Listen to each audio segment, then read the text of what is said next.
Je m'appelle Samba Diaw, président de Pikine Est Culture. L'idée a été de créer un cadre unitaire dans la commune de Pikine Est. Et ça n'a pas été facile parce que le regroupement un peu des artistes nous posait un peu de difficultés. Et la structure dont nous dirigeons aujourd'hui s'appelle Pikine Est Culturel. C'est une structure fédérative des arts à Pikine Est et qui aussi est une structure de décentralisation de l'action culturelle à dimension départementale, nationale et même internationale. Elle a été en léthargie depuis presque 10 ans et aujourd'hui, avec la nouvelle équipe, nous avons décidé d'asseoir une politique culturelle de sorte que tous les acteurs culturels qui tournent autour des arts puissent s'épanouir, puissent avoir l'occasion et au moins les moyens de s'exprimer et de pratiquer leur art, mais aussi de vivre de leur art. Et en ce sens, Pikine Est Culturel a essayé de tout mettre en œuvre pour que déjà il n'y ait aucune discrimination par rapport à la sélection des artistes. Et lors de la journée d'études, nous avons constaté qu'avec la commune, en présence de la commune de Pikine Est et la présence aussi du ministère de la Culture par la direction des arts que nous remercions, nous avons senti que l'ensemble des acteurs culturels de la localité avaient besoin de s'organiser, de se retrouver autour d'une structure pour pouvoir prendre en charge les affaires culturelles. Et c'est dans ce cadre que l'on a organisé une journée d'études pour identifier, trouver des solutions à nos problèmes. Et il a été clairement décidé, proposé et penser que nous devons faire un festival. Et l'idée de ce festival est venue grâce à la France, à la forte collaboration du maire M. Issa Diop, qui lorsqu'il a senti les actions de Pikine Est Culturel et comprendre la vision de Pikine Est Culturel, a décidé aussi d'unir nos forces pour qu'ensemble nous puissions organiser le Festipest pour la première fois à Pikine Est, qui est un festival international de Pikine Est. De sorte que toute la diversité ethnoculturelle de la localité puisse s'exprimer. Comme nous constatons aujourd'hui, nous avons assisté à la cérémonie officielle du festival. Ce soir, il y aura un carnaval qui va, selon notre vision, essayer de regrouper toutes les ethnies sénégalaises et bon voilà, toute la diversité ethnoculturelle. Et il y aura aussi des séances de formation avec des experts en matière d'écriture de Sorano et de pratique des différentes techniques de théâtre et d'art. Il y aura aussi un panel que nous avons co-organisé avec une ONG qui est ici, qui s'appelle Graines, dont le thème porte sur la lutte contre les violences faites aux femmes, mais de surtout sensibiliser l'opinion, les Sénégalais, à la masculinité positive, de sorte que la femme ne puisse plus sentir une menace dans son foyer, mais qu'elle puisse se dire qu'aujourd'hui, j'ai mon mari, qui est un homme, mais qui est à côté de moi et qui comprend mes soucis. Et ce sont tous ces messages-là de vie de société que nous voulons lancer à travers ce festival et lors de ce panel qui va se passer le vendredi soir. Il y aura aussi un très grand concert, un méga concert que l'on a appelé Pikine en Fête, qui va regrouper des vedettes de la musique sénégalaise comme Keba Sek, comme Samba Diarra de la localité, et comme aussi Djayla, mais comme aussi Bibaps et Modou Safietou, d'autres artistes qui sont au Sénégal et avec qui nous voulons offrir cette journée de fin d'année avec la population de Pikine Est, de sorte que ce que les banlieusards avaient l'habitude de vivre à chaque 31 décembre, chacun se déplaçait, se bousculait pour aller à la place de l'indépendance, nous avons pensé qu'il serait mieux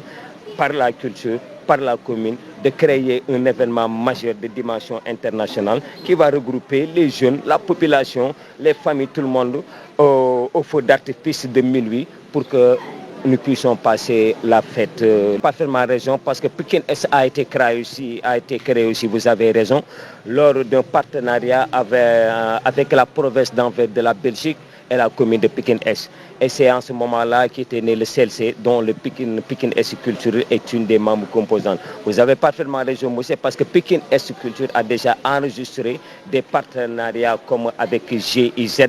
des partenariats comme avec Africalia, et surtout Africalia, avec qui beaucoup de membres de PEC avaient bénéficié de formation, d'élaboration de projets événementiels, mais aussi d'organisation des spectacles. Et bon, voilà, la structure a été en léthargie depuis 15 ans. Voilà, et c'est, je pense, vers 2022, avec la nouvelle structure, donc avec ici la chargée de la formation et l'équipe, nous avons essayé d'apporter un nouveau souffle. Asalaamaaleykum, maa ngi nuyu yëpp di ziar ñëpp wax dëgg yàlla di wax ne man maa ngi tudd Samba Diaw di ndeysaan sama ñi ma àndal jiital ma si Pikine Est Culture muy kuréelu buy yëng ci wàllu cosaan ak aada nekk fii ci Pikine Est bi. tey nag ñu lëkkaloo woon ak ndeysaan kilifa gox bi muy le ministre maire Issakha Diop pour que ndeysaan d'abord gox bi am benn cadre unitaire. léegi nag pour gox bi am benn cadre unitaire muy ab pénc boo xam ne képp kuy yëngu ci wàllu cosaan ak aada fa ngeen war a saafantoo dajaloo xool seen i mbébét ngeen saytu ko fa. léegi loolu nekk na mooy pek bi nga xam ne ay jamono lépp lu mësaan a yëngu ndeysaan ci cosaan ak aada pek def see bokkoon sama xel mi ngi dem ci ndongoloo ndem si yàlla na ko yàlla yërëm. premier festivalu Pikine Est culturel ndongoloo moo animé woon fii ci ginnaaw fii benn concert ba Fata ñëw ñu ngi fàttaliku aussi tonton Elimane Fall bi nga xam ne c'est un artiste peintre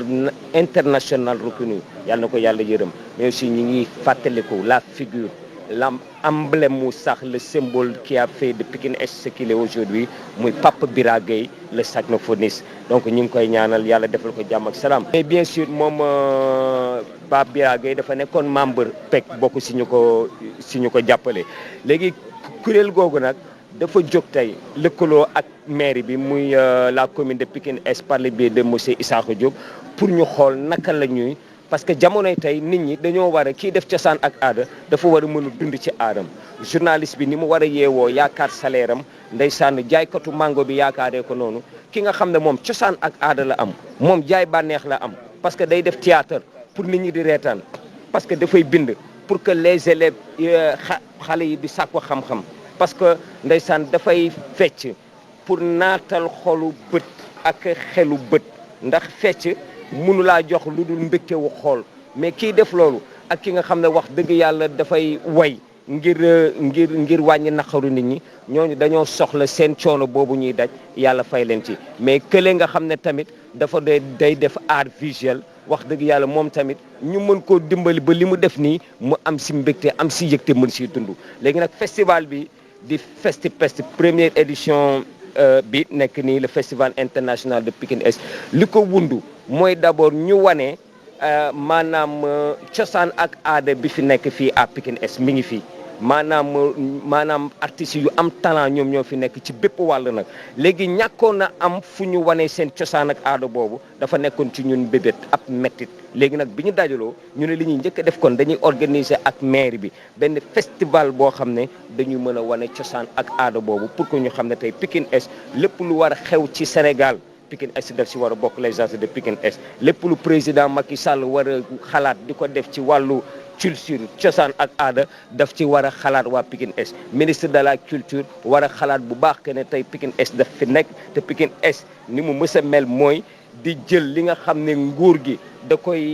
koy yaatal ci wàllu cosaan ak aada Pikine Est gàttandu loolu ba noppi gën koo yaatal fexe ba askan wi dund loolu donc loolu dañ cee war a rëkkaloo ak ñoom. ok moo tax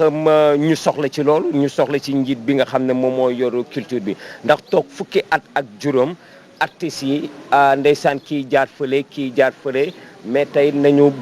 am ab mbégte parce que 15 ans yi artistes yi dañoo ñàkkoon a gis ku leen jàppale dañoo ñàkkoon a gis ku taxaw ci seen yitte moo tax ndeysaan ku mel ni Métat président commission te mu def exposition bi moom ay œuvres yu bëri yu ñuy gis ay fresques murales yu bëri yu ñuy gis partout au Sénégal moom moo ko def te Pikine Est la dëkk mais ñàkkoon a am kër gu ko uuf ci biir goxam moo taxoon ndeysaan da ngay dem ba ne kii fii ndax am na artiste Modou Safietou tey moom ak Assane Thiam bu Youssou Ndour Assane Thiam ñoom ñoo woyoon maa may ma dërëm mais moom dem na ba kenn sax fàtte na moom artiste la mais aujourd'hui Pikine Est culturel dafa ñëw ànd ak jigéen ñi ay jàmbaar mais gëm ko ne ñun léegi suñu artistes yi dañ leen di yëkkati dañ leen di wane yàlla suturaal ni suñu def ko mais 15 ans yi métti war na trop nag léegi ci suqali bii nag alhamdulilah ndax tey jii nii déjà membre yi nekk Pikine Est rek kenn ku nekk rek ci ñeneen ñi responsabilité bi nga yor ñun ñi nga xam ne jiite nañ leen ci seen baax rek xam nañ ne ndeysaan mën nañu li ñuy def te kon artistes yi war nañoo am yaakaar que ne seen cosaan ak aada dina mën a jëm ci kanam incha allah. dëgg nga wax waaye ndeysaan man de dama koy wax ñuy xam naa nag ça n'a rien à voir mais man taal bi sëñ Abdou Karim Mbacké laa donc man lu neex dama koy may nit ñi après nekk Baye Fall mais dama leen di wax ne man damay ñaan man sama fierté te dama koy ñaan président Macky Sall dama koy ñaan monsieur le ministre de la culture man Pétaw président Pikine Est dama bëgg ndeysaan samay membre dem bitim réew ma toog xaar leen ñu indil ma Serigne waaw kay pour tontu la ne ñi nga xam ne dañoo bénéficié woo les opportunités de Pikine Est dem ba pare dimbali wuñu ni c'est parce que peut-être leneen moo leen motivé woon que di yëngu ci mbiru artistes yi mais ñun ci suñu taxawaay bi fii je pense que ne jéego yu ñu jot a teg ba nëga ni nit ñi gis nañ ne incha allahu rabbi suñu xalaat d'abord mooy fexe ba que les acteurs culturels yi nekk à Pikine Est Culture puissent vivre de leur art. waaw kay liñ siy xaar mooy dafa am lu ñu bëgg a wane parce que boo gisee Pikine Est Culture dafa am vocation bu am solo benn bi jàngale bi daf see nekk jàngale balaa xam nga